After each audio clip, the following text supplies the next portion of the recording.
আজকে এই পমফ্রেট মাছ করছি। এই দেখো সব পমফ্রেট মাছগুলো ভেজেছি, লাল লাল করে সুন্দর করে ভেজেছি।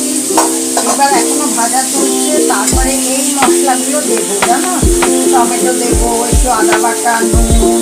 আমি কাশ্মীরি লঙ্কাটা সবসময় ব্যবহার করি, রান্নায় যদি কালারই না হয় তাহলে ভালো লাগে।